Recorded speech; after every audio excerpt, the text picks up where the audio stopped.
berlaku. Karena itu kami sebagai Satgas Waspada Investasi selain juga melakukan tindakan represif, juga melakukan pembinaan agar semua kegiatan usaha itu ada kegiatan-kegiatan yang memang sesuai dengan peraturan perundang-undangan, ada izinnya, ada kegiatan-kegiatan yang sesuai dengan peraturan perundang-undangan.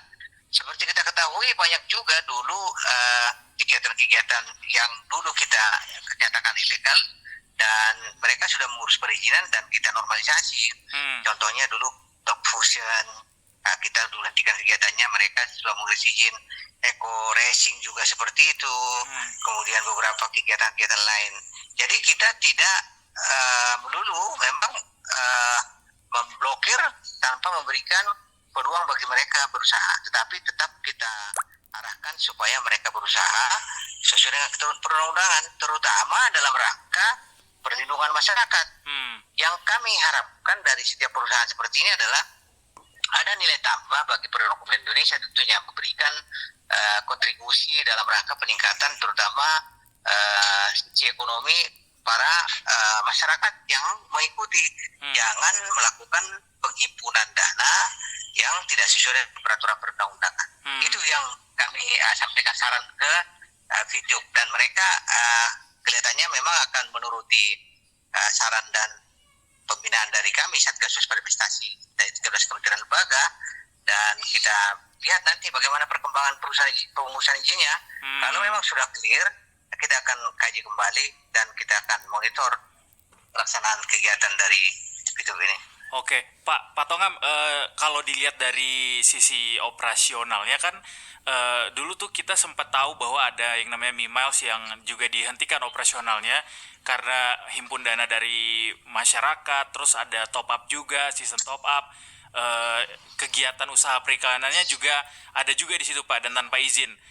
Dari sisi rasionalitas juga kita lihat kalau dari si Vityubnya sendiri kurang rasional nampaknya, dan seperti menggunakan skema Ponzi gara-gara bonus-bonus yang diterima para anggota ini dihimpun dari peserta baru yang direkrut. Nah, kalau dilihat dari kegiatan yang mereka lakukan saat ini, kalau dari SWI-nya sendiri Pak, Satgas Waspada Investasi, hasil penelusurannya terhadap kegiatan yang dilakukan Vityub ini sendiri sejauh ini gimana Pak penilaiannya?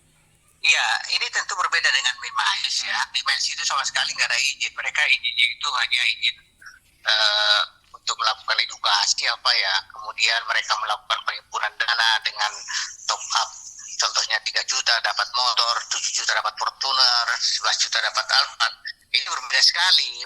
Jadi kita tanpa bekerja juga bisa melakukan Mimiles. Memang itu sangat-sangat tidak mungkin ada kegiatan operasi seperti itu, dan saya kira Mimiles itu walaupun ngurus izin dimanapun tidak akan bakal bisa dapat seperti itu izin.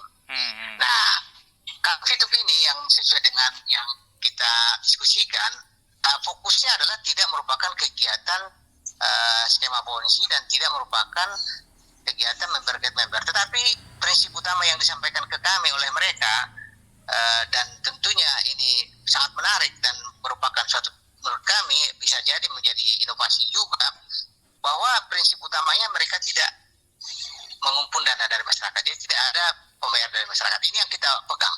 Jadi tidak ada istilah masyarakat bayar, itu yang paling utama. Kemudian prinsip yang kedua, karena memang ini adalah jasa, kita juga sangat concern dan hati-hati. Ini kan masyarakat diminta untuk menonton iklan. Kemudian atas menonton iklan itu diberi poin. Nah, ini dari isu ilustrasi yang kita dapatkan dari mereka adalah seperti contohnya YouTube. YouTube ini YouTubersnya kan mendapatkan uang dari YouTube karena ada pengiklan masuk ke sana, di mana viewersnya tentu mendapatkan informasi dari YouTubers, dan ada slot-slot iklan di sana, sehingga YouTubers itu mendapatkan uang di sana kan, tetapi penontonnya nggak dapat uang kan, viewersnya nggak dapat. Nah, yang menjadi perhatian kita di dalam Vityub ini yang mereka prestasikan, walaupun memang kita tetap analisis dan kaji bahwa Vityub ini yang nontonnya itu yang dibayar. Itu jadi seperti itu. Kalau demikian berarti memang masyarakat kita yang mengikuti Vityub tidak dikumpulkan dana, tetapi mereka justru mendapatkan keuntungan karena menonton iklan. Seperti itu kira-kira. Tetapi kita juga paham nilai menonton iklan ini, tentu para pengiklan pun akan sangat cerdas tentunya. Karena apa? Pengiklan ini kan akan bisa mendapatkan uang kalau ada yang beli, bukan karena ada yang menonton, kan gitu. Betul. Jadi kita juga, karena ini juga nanti kalau memang tetap pengiklan itu masukkan iklannya di VTube, ternyata barang yang nggak laku jual, otomatis mekanisme pasar kan berlaku. Betul. Kalau memang dia nggak laku, otomatis dia tidak akan ada yang membeli dia. Betul. Hanya untuk oleh karena itu VTube ini kalau memang dia ingin berhasil, ya harus juga penontonnya itu mungkin akan beli produk-produk yang diiklankan. Begitu. Kita kasih ke mekanisme pasar saja. Jadi pada dasarnya kita positif saja berpikir sepanjang dia tidak menghimpun dana, tidak merugikan masyarakat. Tetapi kalau dia menawarkan contohnya iklan-iklan ditonton oleh para member dan memang tidak beli, otomatis pengiklan juga nggak mungkin ada yang datang, kan gitu kan. Betul. Jadi kalau umpamanya kita biarkan juga dia makan seperti itu, ya memang tidak akan ada pengiklan yang masuk ke VTube kalau memang tidak memberikan keuntungan, kan bisnis namanya. Jadi menurut saya sih memang secara logika kita kalau sepanjang dia mendapatkan perizinan dari otoritas yang sudah terkait dan kemudian dia beroperasi, ternyata pengiklannya nggak ada yang datang sementara dia tidak menghimpun dana dari masyarakat. Nah ini kan bagaimanapun juga bisnis harus jalan kalau memang ada biaya yang dipenuhi dengan masuknya pengiklan. Jadi gitu ya, sama seperti ini. Kalau iklan nggak ada, dari mana YouTube mau bayar mereka, kan gitu kan? Betul. Pak, Nah, ini itu juga ditonton oleh viewers YouTubers, ya belum tentu juga beli, kan gitu juga. Seperti itu mereka menjelaskan, dan ini memang menarik. Artinya gini, artinya kita harus membuka peluang juga bagi inovasi-inovasi yang memang memberikan peluang meningkatkan pendapatan masyarakat tanpa merugikan masyarakat. Kalau kami lihat sebenarnya ini yang perlu dipahami, bahwa kegiatan-kegiatan seperti VTube ini kalau memang dia berlaku hukum pasar, artinya penontonnya dibayar tapi iklannya nggak ada, ya pasti dia tutup, kan gitu kan. Nah itu, jadi itu hanya itu.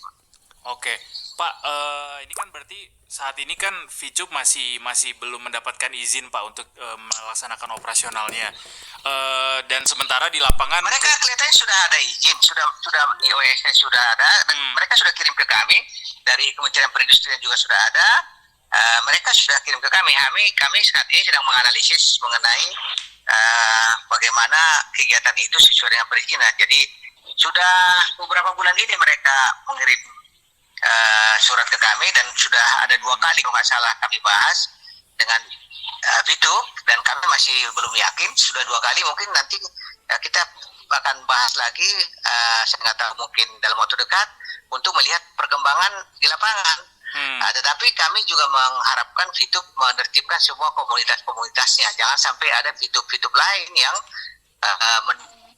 dompleng VTube yang niatnya bagus, kan gitu. Itu yang perlu kita pahami. Artinya itu yang perlu kita monitor, bahwa Satgas Waspada Investasi tidak serta-merta memberikan normalisasi.